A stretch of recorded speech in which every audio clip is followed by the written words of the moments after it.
ప్రభువైన యేసుక్రీస్తు నామములో మీకందరికీ శుభములు. నేటి దిన బైబిల్ వాక్య పఠనము మార్చ్ 27, 2026.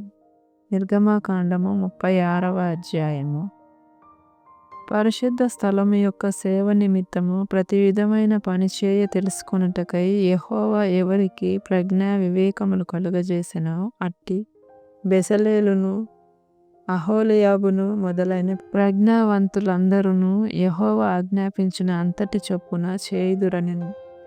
బెసలేలును అహోలియాబును యెహోవా ఎవరి హృదయంలో ప్రజ్ఞ పుట్టించెనో ఆ పని చేయుటకు ఎవని హృదయము వాని రేపెనో వారినందరినీ మోషే పిలిపించెను. ఆ పని చేయుటకై వారు పరిశుద్ధ స్థలము యొక్క సేవ కొరకు ఇశ్రాయేలీయులు తెచ్చిన అర్పణములన్నిటినీ మోషే యొద్ద నుండి తీసుకొనిరి. అయినను ఇశ్రాయేలీయులు ఇంకా ప్రతి ఉదయమున మనఃపూర్వకముగా అర్పణములను అతని యొద్దకు తెచ్చుచుండిరి. అప్పుడు పరిశుద్ధ స్థల సంబంధమైన పని అంతయు చేయ ప్రజ్ఞావంతులందరిలో ప్రతివాడు తాను చేయ పని విడిచివచ్చి మోషేతో చేయవలెనని యెహోవా ఆజ్ఞాపించిన పని విషయమై సేవ కొరకు ప్రజలు కావలసిన దానికంటే బహు విస్తారము తీసుకొని వచ్చుచున్నారని చెప్పగా, మోషే పరిశుద్ధ స్థలమునకు ఏ పురుషుడైనను ఏ స్త్రీ అయినను ఇక మీదట ఏ అర్పణనైనను తేవద్దని ఆజ్ఞాపించెను గనుక పాళెమందంతటను ఆ మాట చాటించిరి. ఆ పని అంతయు చేయనట్లు దాని కొరకు వారు తెచ్చిన సామాగ్రి చాలినది, అది అత్యధికమైనది కనుక ప్రజలు తీసుకొని వచ్చుట మానిరి. ఆ పని చేసిన వారిలో ప్రజ్ఞగల ప్రతివాడును మందిరమును 10 తెరలతో చేసెను. అతడు వాటిని నీల ధూమ్ర రక్తవర్ణములు గల పేనిన సన్న నారతో చిత్రకారుని పని అయిన కెరూబులు గల వాటినిగా చేసెను. ప్రతి తెర పొడుగు 28 మూరలు, ప్రతి తెర వెడల్పు 4 మూరలు. ఆ తెరలన్నిటి కొలత ఒక్కటే. 5 తెరలను ఒకదానితో ఒకటి కూర్చెను. మిగిలిన 5 తెరలను ఒకదానితో ఒకటి కూర్చెను. మొదటి కూర్పు చివరనున్న తెర అంచున నీలి నూలుతో కొలుకులను చేసెను.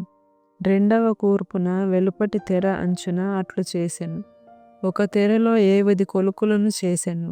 రెండవ కూర్పునున్న తెర అంచున 7 కొలుకులను చేసెను. ఈ కొలుకులు ఒకదానితో ఒకటి సరిగా నుండెను. మరియు అతడు 7 బంగారు గుండీలను చేసి ఆ గుండీల చేత ఆ తెరలను ఒకదానితో ఒకటి కూర్పగా అది ఒక్క మందిరముగా ఉండెను. మరియు మందిరము మీద గుడారముగా మేక వెంట్రుకలతో తెరలను చేసెను. వాటిని 11 తెరలనుగా చేసెను. ప్రతి తెర పొడుగు 30 మూరలు, ప్రతి తెర వెడల్పు 4 మూరలు. ఆ 11 తెరల కొలత ఒక్కటే. 5 తెరలను ఒకటిగాను 6 తెరలను ఒకటిగాను కూర్చెను. మొదటి కూర్పు నందలి వెలుపటి తెర అంచున 7 కొలుకులను చేసెను. మరియు రెండవ కూర్పు నందలి వెలుపటి తెర అంచున 7 కొలుకులను చేసెను. ఆ గుడారము ఒక్కటిగా నుండునట్లు దాని కూర్చుటకు 7 ఇత్తడి గుండీలను చేసెను. మరియు ఎర్ర రంగు వేసిన పొటేళ్ల తోళ్లతో గుడారము కొరకు కప్పును, దానికి మీదుగా సముద్ర వత్సల తోళ్లతో పైకప్పును చేసెను. మరియు అతడు మందిరమునకు తుమ్మకర్రతో నిలువు పలకలను చేసెను. పలక పొడుగు 10 మూరలు, పలక వెడల్పు 1.5 మూరెడు. ప్రతి పలకకు ఒకదానికొకటి సమదూరము గల కుసులు 2 ఉండెను. అట్లు మందిరము యొక్క పలకలన్నిటినీ చేసెను. కుడివైపున అనగా దక్షిణ దిక్కున 20 పలకలుండునట్లు మందిరమునకు పలకలు చేసెను. ఒక్కొక్క పలక క్రింద దాని 2 కుసులకు 2 దిమ్మలను, ఆ 20 పలకల క్రింద 40 వెండి దిమ్మలను చేసెను. మందిరం యొక్క రెండవ ప్రక్కకు అనగా ఉత్తర దిక్కున 20 పలకలను, వాటి 40 వెండి దిమ్మలను అనగా ఒక్కొక్క పలక క్రింద 2 దిమ్మలను, ఒక పలక క్రింద 2 దిమ్మలను చేసెను. పడమటి దిక్కున మందిరము యొక్క వెనుక ప్రక్కను 6 పలకలు చేసెను. వెనుక ప్రక్కను మందిరము యొక్క మూలలకు 2 పలకలను చేసెను. అవి అడుగున కూర్చబడి మొదటి ఉంగరము దాకా ఒకదానితో ఒకటి శిఖరమున కూర్చబడినవి.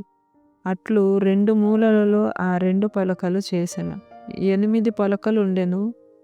వాటి వెండి దిమ్మలు 16 దిమ్మలు. ప్రతి పలక క్రింద 2 దిమ్మలుండెను. మరియు అతడు తుమ్మకర్రతో అడ్డకర్రలను చేసెను.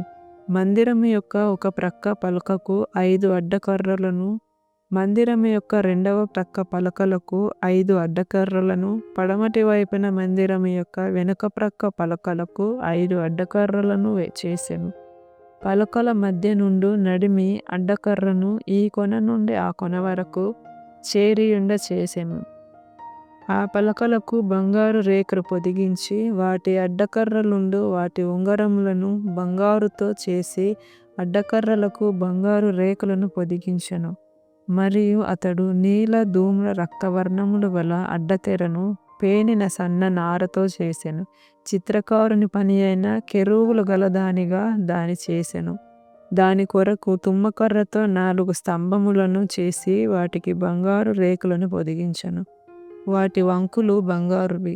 వాటి కొరకు 4 వెండి దిమ్మలను పోతపోసెను. మరియు అతడు గుడారపు ద్వారము కొరకు నీల ధూమ్ర రక్తవర్ణములు గల పేనిన సన్న నారతో బూటా పని అయిన అడ్డతెరను చేసెను. దాని 5 స్తంభములను వాటి దిమ్మలను చేసి వాటి బోదెలకును వాటి పెండె బద్దలకును బంగారు రేకులను పొదిగించెను. వాటి 5 దిమ్మలు ఇత్తడివి.